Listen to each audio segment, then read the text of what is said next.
Why sleep is the foundation of everything. If you're trying to feel better, more energized, more focused, more emotionally steady, but you keep hitting a wall, sleep is often the reason. Sleep isn't just rest. It's when your body repairs tissues, resets your nervous system, balances hunger hormones, stabilizes blood sugar, and clears mental fog. When sleep is inconsistent, your body spends the next day compensating.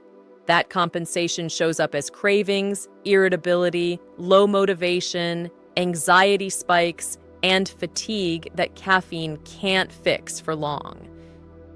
Here's the good news. You don't need a perfect routine, a sleep tracker, or a life that's magically calm. You need a few consistent signals that teach your body when to power down and when to wake up. This guide is a quick start. Simple steps you can actually do on real-life days. And stay with me for section 6, because how you handle 2 a.m. wake-ups is one of the fastest ways to improve sleep without changing your whole life. Comment below and tell me what your biggest sleep struggle is right now. Falling asleep, staying asleep, or waking up too early. What good sleep actually does for your body. Sleep is when your body runs its maintenance programs. In deeper stages of sleep, your brain clears metabolic waste, your muscles repair, and your immune system strengthens. Your hormones also recalibrate. Cortisol learns its rhythm, insulin sensitivity improves, and hunger signals become more balanced. That's why poor sleep often leads to stronger cravings, more snacking, and energy crashes, even if your food choices haven't changed. Good sleep also changes how you handle stress. When you're rested, you have more emotional bandwidth. Small problems stay small. You recover faster after stressful moments, and your nervous system doesn't stay stuck in high alert. If you're constantly reactive or overwhelmed, it's not always mindset. It can be biology. Sleep optimization isn't about chasing a magic number of hours. It's about improving consistency and depth, so your body actually gets the restoration it's trying to reach. When sleep improves, many mystery symptoms get quieter. Comment and tell me what changes most for you after a bad night: mood, energy, focus, or cravings. Why you're tired even after a full night in bed. Time in bed is not the same thing as restorative sleep. You can be in bed for 8 hours and still wake up tired if your sleep is fragmented, light, or disrupted by stress signals. Common culprits include late-night screen exposure, irregular bedtimes, blood sugar dips overnight, elevated cortisol from chronic stress, alcohol impacting sleep architecture, or a bedroom environment that keeps your brain on alert. Another reason, your nervous system may not fully downshift. If your days are intense and your nights are mentally busy, your body can stay in a semi-activated state even while you're asleep.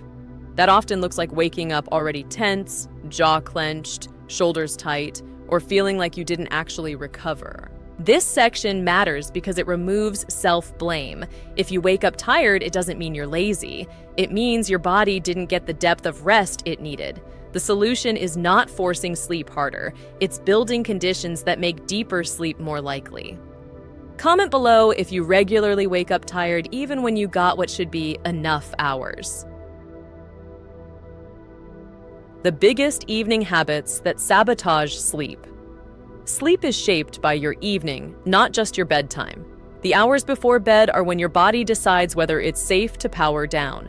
Bright lights and screens tell your brain it's still daytime. Intense conversations, work emails, or problem solving activate stress chemistry. Heavy late meals can keep digestion running hot. Alcohol can make you feel sleepy at first, but it often disrupts deep sleep later, leading to 2 to 4 a.m. wake-ups. Even productive habits can sabotage sleep if they keep your mind in performance mode. If you're planning tomorrow in bed, scrolling or watching stimulating content, your brain stays engaged. Your body may be lying down, but your nervous system is still working. A better target is low stimulation. Softer lighting, slower movement, calmer inputs, and a predictable wind down teach your system that the day is ending. You're not trying to build a perfect routine, you're removing the accidental signals that keep you alert. Comment and tell me the one evening habit you suspect hurts your sleep the most. Screens, late eating, stress, or irregular bedtime. How to build a simple sleep routine you'll actually keep. A sleep routine doesn't need to be long, it needs to be repeatable. Your body loves patterns. When you do the same few steps each night, your nervous system starts recognizing the sequence and preparing for sleep automatically. Start with a short routine you can do even on busy nights. Dim the lights, put your phone on a charger away from the bed, do a quick hygiene routine, and choose one calming activity for 10-15 minutes. That calming activity could be light reading, gentle stretching, slow breathing, or a warm shower, something that signals low stimulation. The routine should feel supportive, not strict. If it feels like another chore, you'll resist it. Keep it simple enough that you can do it at least 5 nights per week. Consistency beats intensity here. Once the routine becomes familiar, falling asleep often gets easier because your brain stops negotiating. It just follows the pattern. You're building a bridge from day mode to sleep mode. Comment below with one small wind-down step you can realistically do tonight. What to do when you wake up at 2 a.m. or 3 a.m. This is the make or break moment for a lot of people. Waking up at 2 or 3 a.m. is common, but what you do next determines whether your body returns to rest or shifts into full alert mode. First rule, don't feed the alarm system. Clock watching, scrolling, worrying, or running tomorrow's to-do list tells your brain there's a problem to solve. That spikes arousal and makes sleep harder. Instead, keep the environment low stimulus. Avoid bright light. Keep your body warm and comfortable. If your mind starts racing, return to something repetitive and neutral. Slow breathing with longer exhales, or a simple phrase that calms you. If you need to get up, keep it boring. Minimal light, no phone, no tasks. The goal is to communicate safety and stability, not urgency. Also remember, resting still helps. Lying quietly is not failure. Handled gently and consistently, these wake-ups often reduce over time because your system learns they're not emergencies. Comment if nighttime wake-ups are your main sleep issue, and tell me what time you most often wake up.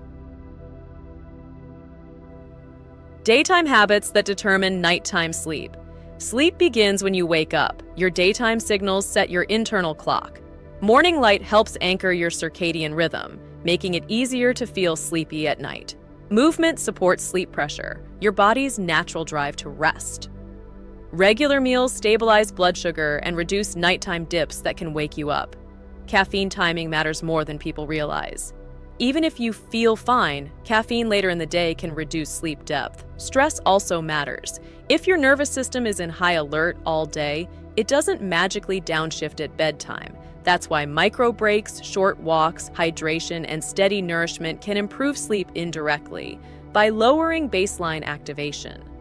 The most helpful mindset is this: you're not trying to earn sleep with productivity. You're giving your body consistent signals that day is day and night is night. When your rhythms are steady, your body stops guessing. If your sleep is unpredictable, your schedule might be unpredictable too. The fix isn't rigid rules, it's a few consistent anchors.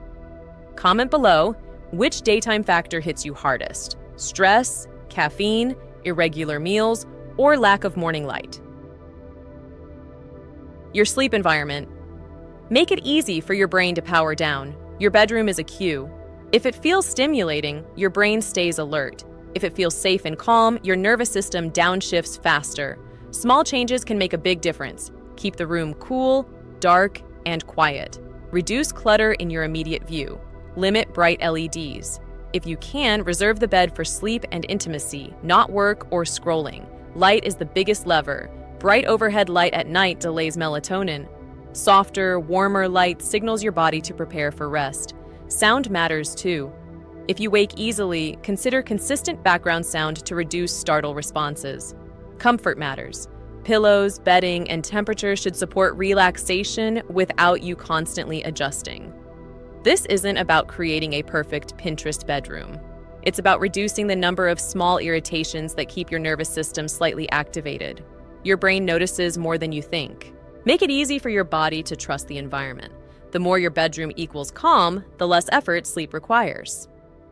Comment and tell me what would improve your sleep environment the most: darkness, noise, temperature, or reducing phone use in bed. Signs your sleep is improving and how to stay consistent. Sleep improvement often starts quietly. You may fall asleep a little faster. You may wake up and return to sleep more easily. You may feel more stable in the afternoon, with fewer energy crashes. Cravings may reduce. Mood may feel less reactive. These are meaningful signals that your nervous system is beginning to recover. The biggest trap is expecting instant perfection. Sleep is sensitive to stress, travel, illness, and schedule changes. One rough night doesn't erase progress. The goal is trend, not perfection. If you're building consistent anchors, wind-down routine, stable wake time, morning light, better nighttime response, your system will usually improve over weeks. Consistency is not doing everything. It's doing a few things reliably. If you miss a night, return to the basics the next day. Your body learns through repetition. Also, don't underestimate the power of a stable wake time. It's one of the fastest ways to strengthen your rhythm. Comment below with the first sign of better sleep you want most: falling asleep faster, fewer wake-ups, or waking up feeling refreshed. Let's recap this quick start guide. Sleep is foundational. It affects hormones, energy, mood, focus, and cravings. Time in bed isn't the same as quality sleep, and unrefreshing sleep usually comes from fragmentation or a nervous system that hasn't fully downshifted. Your evenings matter. Screens, late meals, alcohol, and stress keep your body activated. A simple routine works best when it's repeatable, not perfect. Night wake-ups improve when you keep them boring and low stimulus instead of turning them into emergencies. Daytime habits, morning light, movement, regular meals, and caffeine timing shape your nights. Your bedroom environment should make it easy for your brain to power down, and sleep improves through consistency, not pressure. Now I want to hear from you. Comment with the one change you're committing to this week: wind down routine, wake time, morning light, or handling wake-ups differently. If this guide helped, like this video and subscribe to the channel for more beginner-friendly wellness guides.